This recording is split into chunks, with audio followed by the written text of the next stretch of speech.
Hello. After being present for over 2 years on the market, we finally got ourselves a successor to one of the best productivity mice out there, the Logitech's new MX Master 3. Hi guys, Matthew here and welcome back again to my channel. As they are today mostly popular for their gaming mice models, Logitech was before, and when I think about it that was way before, leaning more onto their productivity portfolio since the gaming niche wasn't that widespread. You all probably remember models like the M500, MX1000, Performance MX, or even ones that came with a combo solution like the Wave Pro model. And since we are already talking about it, leave a comment down below telling me what was your favorite model you ever had or still have. One of the models which over time also received that status of an icon is definitely their MX Master series, which is now coming in its third generation, the MX Master 3. At first glance it looks like there's minimal difference between it and the MX Master 2S model, but let's dig in a bit deeper and see how much resemblance there is, beside their same price of $99. The MX Master 3 also has that bulkier shape, which is aiming to suit into your hand more naturally once you put your palm around it, which is why it has this raised up portion that slowly slopes on one side, forcing your palm to be in a more natural position.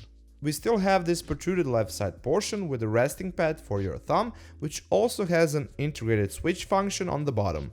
Overall, when it comes to its appearance, you can notice that Logitech used a little bit of a different design approach while keeping the same shape philosophy and listening to users' feedback.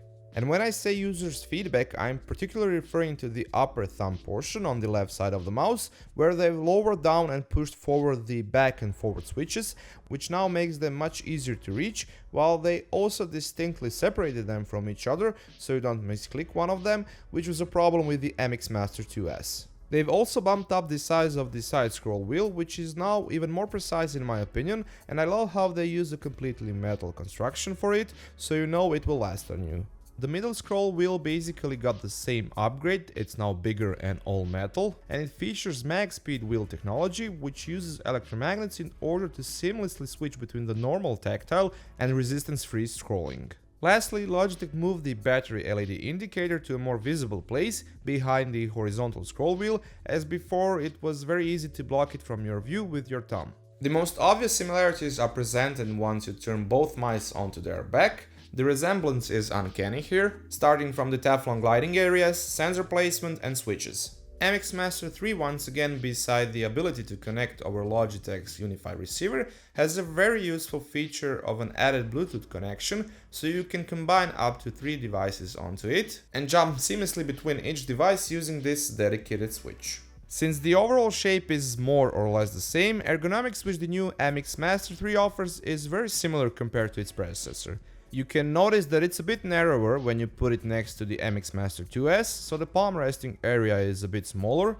but that didn't have any effect on the way I grip onto it or its comfort. It's definitely more suited for palm grip style users, and for my average to large sized hand it still fits me perfectly, zero complaints. Although it's not a light mouse by any means, with it's just about 140 grams of weight, it does move around nicely and without any hesitation. But if these two are still too big for your hands, or if you prefer a different grip style, you can always go for their smaller MX Anywhere 2S model, which basically has all the major features of its bigger brothers, but it's packed in a smaller package. It's also possible that we'll soon see a new model for this series, since it and the MX Master 2S came out at around same time. In terms of its performance, since it still uses Logitech's Darkfield 4000 DPI laser sensor, the user experience that it offers in this field is on par with its predecessor. When it comes to your everyday productivity use, needs and tasks, it's more than what you will ever need precision-wise, while you could use it for some light non-FPS gaming, but other than that, I wouldn't make it my gaming workhorse. The left and right switch are direct and tactile, as well as the bottom thumb switch, while the forward and back ones feel a bit on the soft side.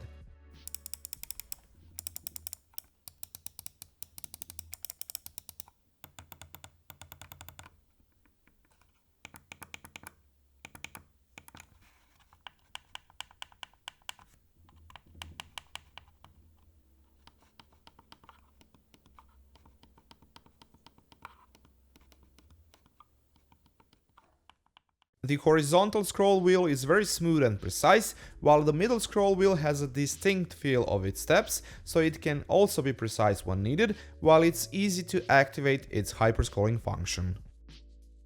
As for the software side of things, as expected, everything is controlled through very clean looking and straightforward Logitech's options application, and with the MX Master 3 model we got a slight upgrade of features in this area too. Now you will get a few preloaded profiles to choose from, and they have differently pre-mapped keys depending what application is in question. Obviously, those are mostly productivity applications in questions like Word, Excel, Photoshop, Premiere Pro and so on, and these last two were ones I've used the most since I edit my videos and thumbnails in them, and it definitely helped me out from the get-go with their default mapping without any need to tamper with the bindings further, although you could do that if you want to, remap a certain function of the preloaded profile with another one, or you can just use a custom keystroke assignment. Of course, beside the preloaded profiles, you can also make and customize your own profile depending on the application you're using, which is something you would do anyway on the MX Master 2S model, since it doesn't have any profiles preloaded to begin with, while you're also missing out on certain mapping possibilities with it compared to the MX Master 3 model. Other than that, in here you can set up your DPI level, change the sensitivity of the activation point for the hyper scroll wheel and other settings, and also check out your remaining battery life. Speaking of that, the battery setup is also the same. We have a 500 mAh integrated LiPo battery, which can offer up to 70 days of work on a single charge, so basically nothing's changed here. But what is new is that we finally got a USB Type-C port on the mouse itself for charging it up, and as a cherry on the top of that, it also supports quick charge where you can get a 3-hour use from a 1-minute charge. With all of this information at one place, bottom line, is there a difference between the MX Master 3 and MX Master 2S models? Basically, this was so to speak an overhaul of an existing model, as Logitech had a good product to begin with, and now they just took the current formula and improved upon it on everything that was missing or misplaced. But I don't think it's worth jumping over from the MX Master 2S onto the new MX Master 3 solely based on those changes. On the other hand, for anyone else who is in for a new mouse, if you're a long-time user of an older model and you're searching for your new everyday companion, Logitech's MX Master 3 would definitely be a top choice in regards to the segment that it represents. That's it guys for this time from me. Thank you once again for watching. Toss me a thumbs up if you enjoyed my content, that really helps a lot. And if you like what you saw, be sure to subscribe, and if you already are, be sure to press that notification bell down below so you don't miss out on a new video. And until then, catch you later guys.